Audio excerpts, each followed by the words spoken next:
Good afternoon, Robert Scribbler filming for the OBX Wave Report as the Eastern surfing competition continues on this Monday, September the 18th.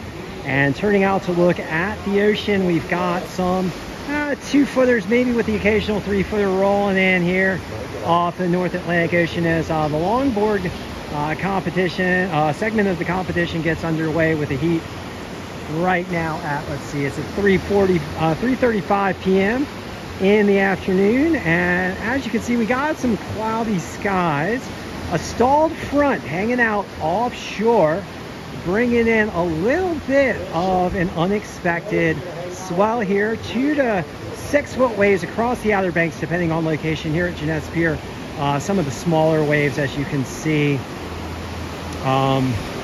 depending on where you are at the pier, anywhere from, I guess I would say, about thigh high to chest high.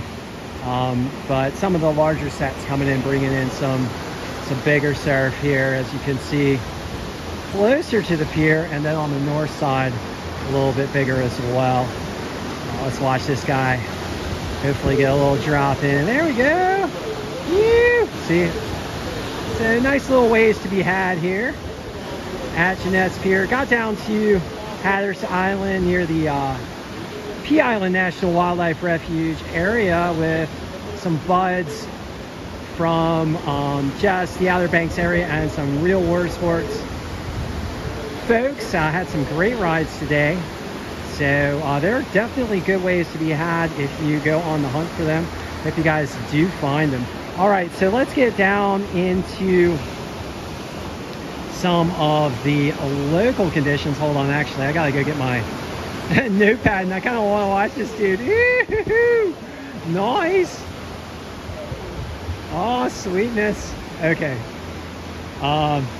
just captivated by these excellent surfers here at the Eastern surfing competition. Just enjoying some great waves. I don't know, is it a surf competition or is it just fun? I don't know. I'm kind of on the side of team fun here. Woo! Awesome. Oh, some fun waves breaking near the pier. All right, so let me grab my clipboard, my little yellow pad. Okay, here we go. All right, so according to the official wave reports, Nag's Head right now at 2 foot and clean. That makes sense. Looking at these waves here, officially in the range of about 2 feet.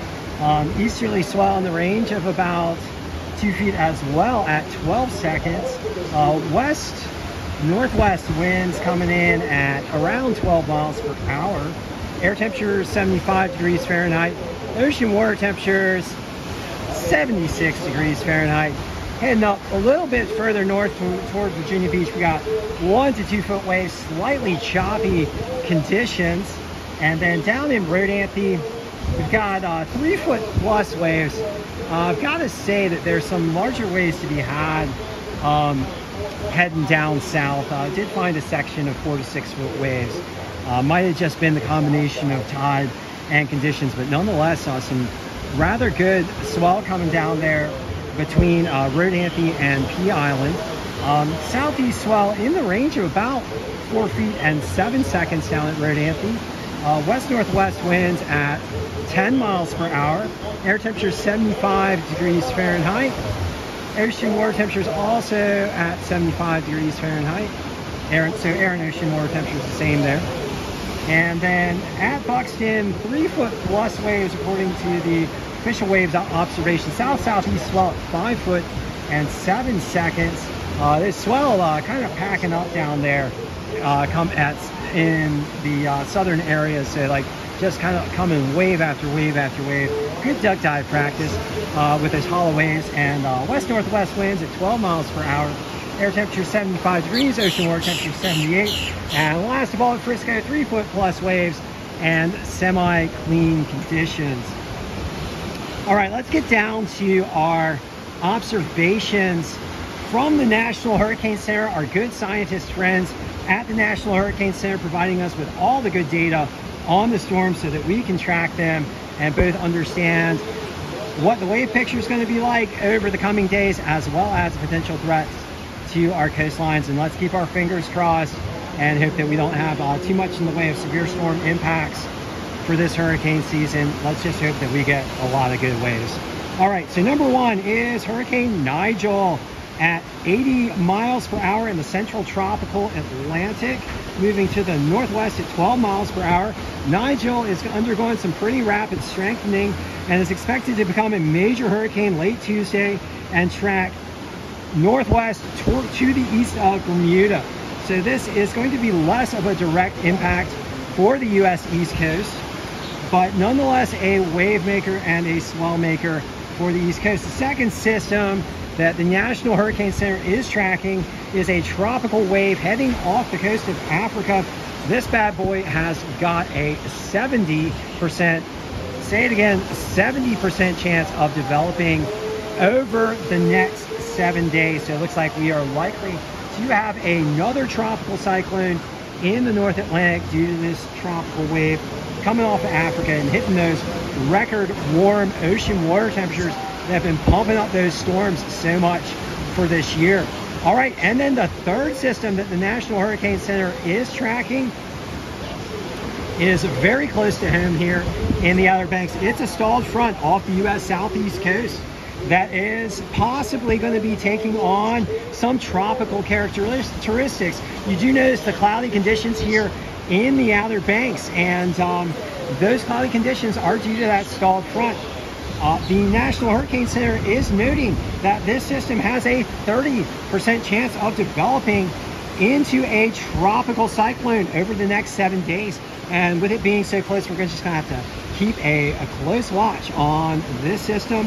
Nonetheless, regardless of whether or not it develops into a tropical cyclone, this system is likely to provide some large rough surf over the coming days, and particularly looking in at Thursday possibly being a rough day. All right, so thank you for joining me for this session of the OBX Wave Report as the Eastern Surfing Competition does continue today. We've also got a film festival here at Jennette's Pier with some awesome surf films going on this evening. Come to Jennette's Pier and check it out. Some great times to be had at Jennette's Pier with the film festival and the surfing competition going on over the coming days. And last of all, as I tend to do, I'd like to ask you guys to please do everything you can to help protect our coastlines from the impacts of climate change driven by fossil fuel burning, and by helping to speed the mass deployment of clean energy that is mass deployable right now, being wind, water, solar, and electrical vehicles, as well as the electrification and the various efficiencies and sustainabilities that we can add to our human system to help reduce our carbon emissions and keep our coastlines safe from such impacts as more intense storms, rising sea levels, ocean heat waves, and ocean acidification. I got faith in you guys. I got faith in you guys to help support the scientists and our good climate activists and all of those working for a better future. All right. So thank you for joining me for this session of the OBX Wave Report, and I hope you guys get out there and enjoy some of the wonderful surf conditions today. Have some fun out there. Hope you guys have the fun as well. And we're going to watch this wave. Hopefully somebody will catch it. Pow, pow, pow, dude. Oh, nope. All right. And thank you for joining me.